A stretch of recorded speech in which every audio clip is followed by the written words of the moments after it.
मेरी मालकिन तीर्थ यात्रा पर गई तो अपनी 15 साल की बेटी को मेरे पास छोड़ दिया। मैं भी भाग भाग कर उसके सारे काम करता। रात होती तो उसको अपने पास सुला लेता। इसकी मालकिन ने भी इजाज़त दे रखी थी। अगली रात हुई तो मुझे कुछ नरम नरम सा महसूस हुआ।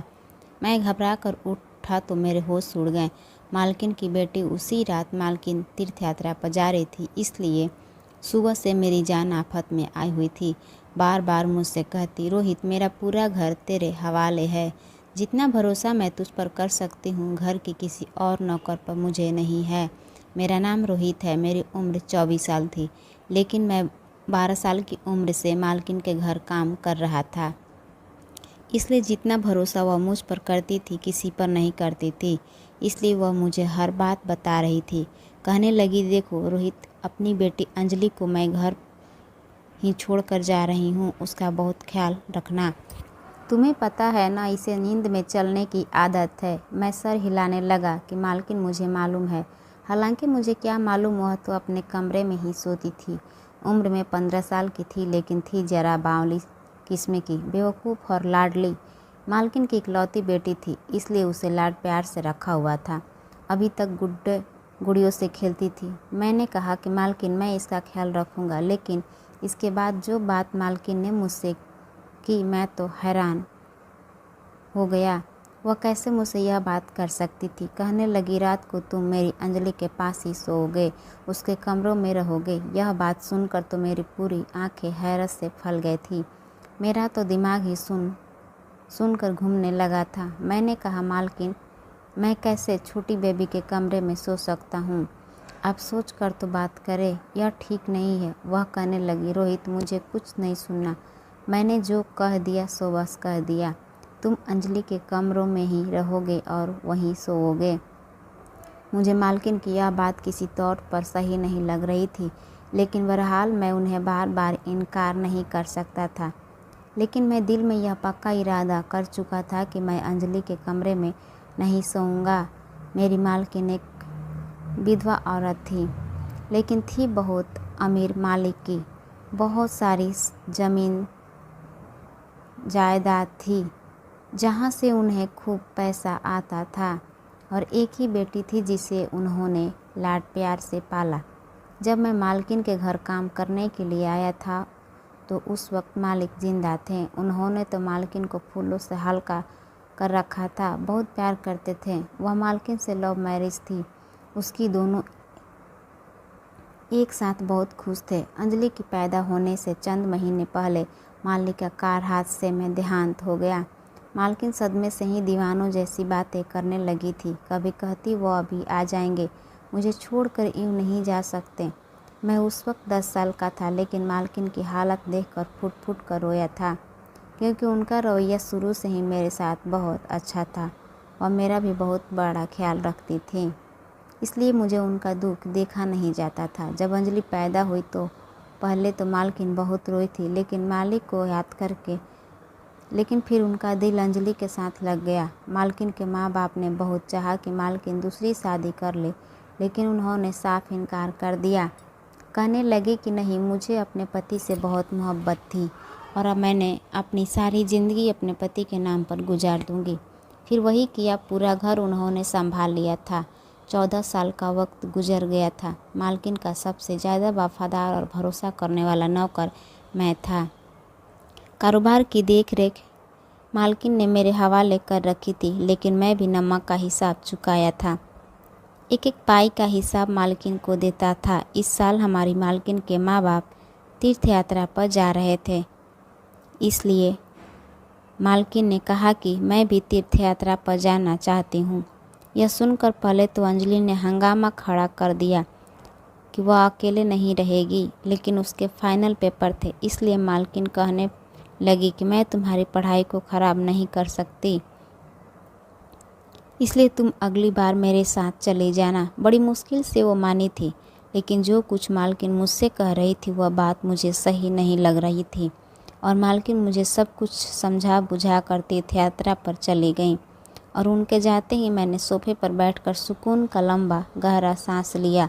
फिर खाना बनाने वाले को बुलाया और अपने लिए बढ़िया सी चाय बनवाई। लेकिन मालकिन के होते हुए मैं कभी भी सोफे पर नहीं बैठता। हालांकि उन्होंने मुझे कभी इनकार नहीं किया था, लेकिन मैं मालिक और नौकर का लिहाज हमेशा रखता था। लेकिन अब सोच रहा था कि मालकिन गई हैं तो कुछ दिन मालिक वाले ठाट मैं भी करके देख लूं। मैंने सुकून का सांस लिया और मज़े से अपने दोनों टांगे सामने शीशे की टेबल पर रख दिए। रिमोट हाथ में लिए टीवी पर चैनल बदलने लगा। अभी मैं सोच ही रहा था कि कौन सा चैनल देखूं कि तभी कमरे का दरवाज़ा खुला और अंजलि हॉल में आई। जब उसने मेरे बैठने के तौर तरीके देखे तो माथे पर बल डालकर बोली, रोहित के बच्चे, तुम्हारे शिकायत तो मैं माँ के आते ही लगाऊंगी। कैसे उनकी कीमती टेबल पर तुम पाँव पसार के बैठे थे। यह सुनते ही मैं हड़बड़ा कर बिल्कुल सीधा होकर बैठ गया। मैंने कहा, छोटी बेबी, ऊपर वाले के लिए मालकिन से मेरी शिकायत न लगाना। मैंने फ़ौरन से टीवी बंद कर दिया और रिमोट साइड पर रख दिया। अंजलि माथे पर गुस्सा चढ़ाए आराम से आकर सोफे पर बैठ गई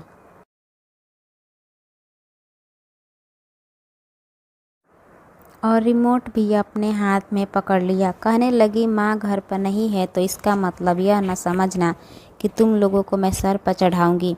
जब तक माँ घर पर नहीं है इस घर की मालकिन मैं हूँ, इसलिए जो मैं कहूँ तुम लोग वही करो। मैं सीने पर हाथ रखा और सर झुकाया। जी जी, क्यों नहीं छोटी मालकिन, जैसा आपका हुक्म। अंदर से मेरा जी तो जल के रह गया था।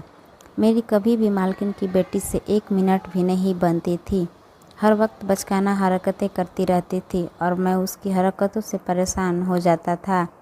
वह मुझे बाजार के कई बार चक्कर लगवाती थी। कहती थी कि तुम ही मेरे लिए सामान लाओगे, ड्राइवर नहीं जाएगा, ना ही कोई दूसरा नौकर। मालकिन भी उसे कुछ न कहती थी क्योंकि वह उनकी लाडली बेटी थी। मुझे ही कहती थी, जाओ रोहित, जो छोटी मालकिन कहती हैं वह कर दो। चाय का कप नौकर लेकर आया तो मुझे ऐसा खड़ा देखकर अजीब सी हंसी मुझ पर हंसा था। कहने लगा, अभी तो बड़ा रोब जम रहे थे, आ गए ना अपनी औकात में। मैंने उसे घूर कर खा जाने वाली नज़रों से देखने लगा था। उसने चाय का कप टेबल पर रखा। जो चाय मैंने पी थी वह बड़े मज़े से अंजलि पी रही थी। ऐसे ही पूरा दिन इधर उधर के कामों में ही गुजर गया। जैसे ही रात हुई मैं अपने क्वार्टर में जाने लगा तो अंजलि कहने लगी, तुम कहाँ जा रहे हो रोहित? माँ ने कहा था कि तुम मेरे कमरों में सोओगे। यह सुनते ही मुझे मालकिन की बात याद आ गई। मैं हैरानी से अंजलि की तरफ देखा। मैंने कहा, छोटी मालकिन, मुझे अपने क्वार्टर के अलावा कहीं नींद नहीं आती। घर में और नौकरानी भी हैं, आप उन्हें अपने साथ सुला लें। वो कहने लगी, माँ ने कहा था कि तुम सोओगे तो मतलब तुम ही सोओगे। चलो शराफत से आओ मेरे कमरे में और कालीन पर जाकर लेट जाओ। मैं कमरे में आ तो गया लेकिन मुझे अजीब सी बेचैनी सी शुरू हो गई थी। अंजलि बेड पर जाकर लेट गई थी। उसने लाइट ऑफ कर दिया। कमरे में इस वक्त अंधेरा था। मेरा दिल बड़ी ज़ोर ज़ोर से धड़क रहा था। भले वह 15 साल की थी लेकिन मैं तो 15 बरस का था ना। मुझे किसी की एक बात याद आने लगी जो मैंने कहीं बाहर सुनी थी कि जहाँ एक मर्द और एक औरत हो तो वहाँ तीसरा शैतान होता है। पता नहीं मालकिन ने ऐसा क्यों कहा कि मैं उनकी बेटी के कमरे में अकेला रहूं। उनको चाहिए था कि वह नौकरानी को अंजलि के साथ सुलाती। कमरे में हल्की सी रोशनी थी। एक नज़र मेरी बेड पर लेटी अंजलि पर पड़ी तो उसके चेहरे पर जाकर मेरी नज़र ठिक गई। सोई हुई बड़ी मासूम सी लग रही थी, बिल्कुल खुलकर सो रही थी। एकदम ही मैंने अपनी नज़र बदली, अपनी आंखें ज़ोर से बंद कर ली और सोने की कोशिश करने लगा। उससे पहले मुझ पर शैतान हावी हो मैं सो जाऊं। ऊपर वाले का ध्यान करते करते न जाने कब मेरी आंख लगी थी। घड़ी की तेज अलार्म बजने पर मेरी आंख खुली। मैं हड़बड़ा कर उठ बैठा तो देखा कि अंजलि नींद में ही अपनी घड़ी का अलार्म बंद कर रही थी। मैंने सामने लगी घड़ी की तरफ देखा तो 7 बज रहे थे। मैं फ़ौरन से उठकर उसके कमरे से बाहर निकल गया। उसे स्कूल जाना था और उसका पेपर भी था। मालकिन ने कहा था कि ड्राइवर के साथ अंजलि को अकेला मत भेजना, इसलिए जब अंजलि तैयार होकर कमरे से बाहर आई, ड्राइवर के साथ मैं जाकर उसे स्कूल छोड़ाया। उसके बाद मैं ज़मीनों का हिसाब किताब देखने लगा। उसे हिसाब किताब की सारी मेरी जिम्मेदारी थी। उन कामों में ऐसा उलझा कि मुझे याद ही नहीं रहा कि अंजलि को वापस लेने मुझे ही जाना था।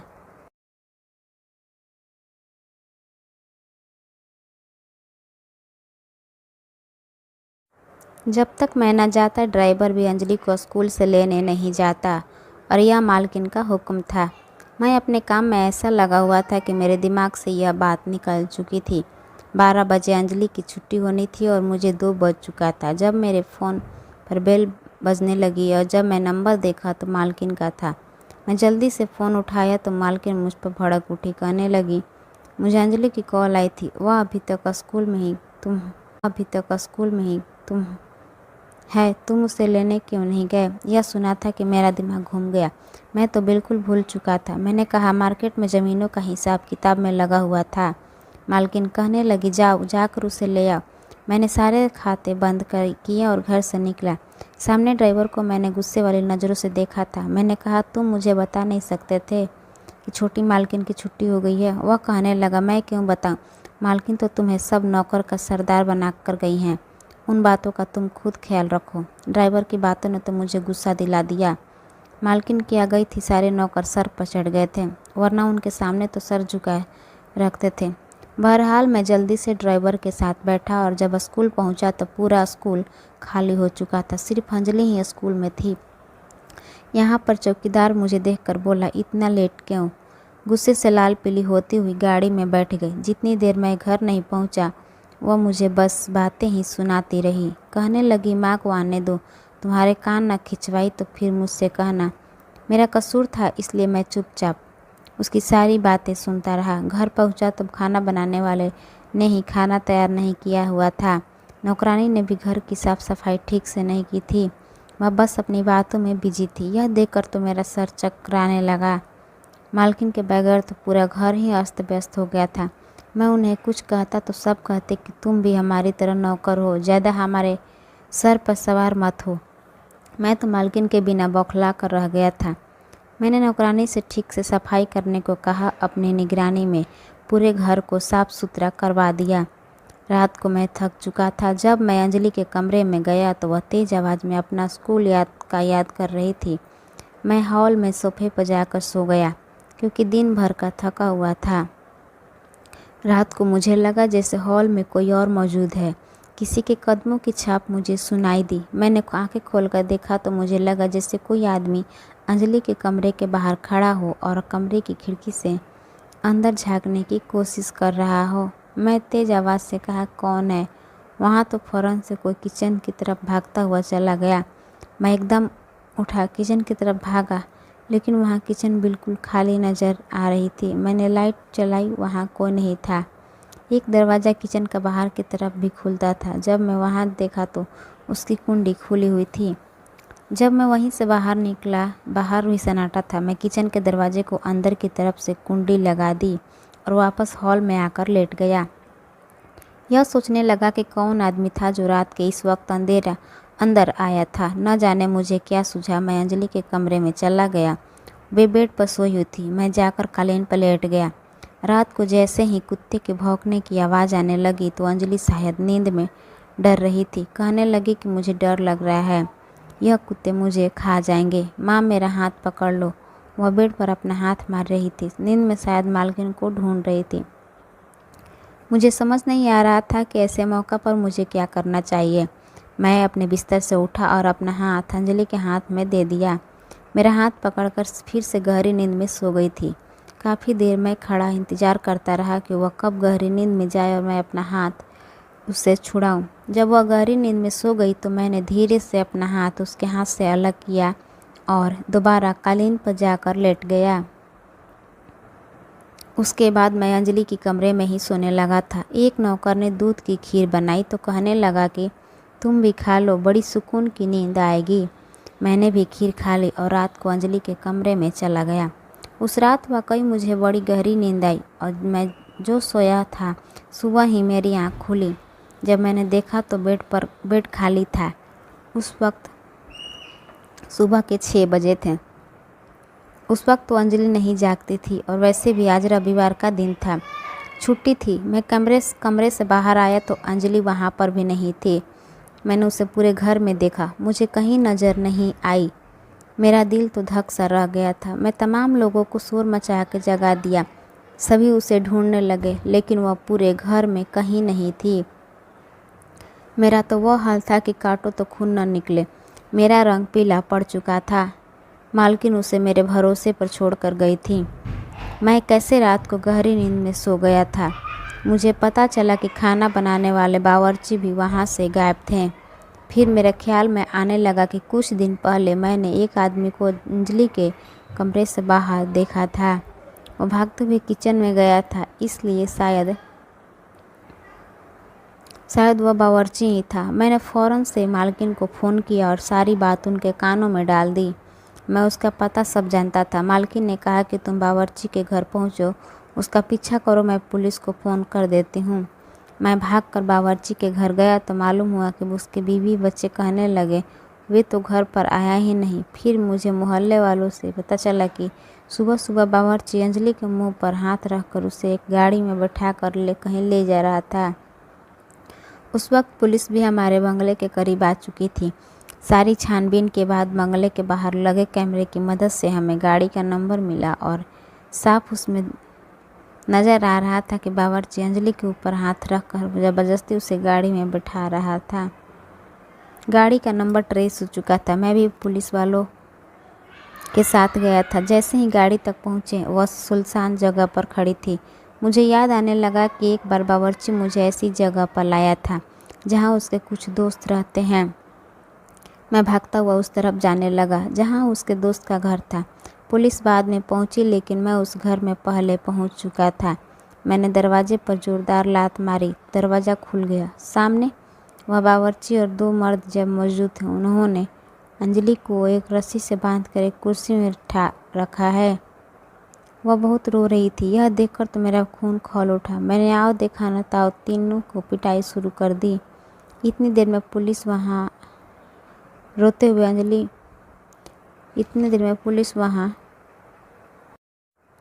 अंजलि मेरे गले लग गई। बहुत डरी हुई थी। मैंने कहा कि तुम परेशान ना हो, जब तक मैं जिंदा हूँ तुम्हें कोई भी नुकसान नहीं पहुँचा सकता। चंद दिनों में मालकिन भी वापस आ गई। मालकिन अंजलि को गले लगा कर रोने लगी। मुझसे कहने लगी मुझे तुम पर भरोसा था कि तुम मेरे बेटे की हिफाजत करोगे। मैंने कहा कि मैं इसे हमेशा अपनी छोटी बहन की तरह समझता हूँ और जब तक मैं जिंदा हूँ आप बेफिक्र रहे। ना तो आपकी तरफ कोई आँख उठाकर देख सकता है और ना ही अंजलि की तरफ। यह सुनकर मालकिन बहुत खुश हुई।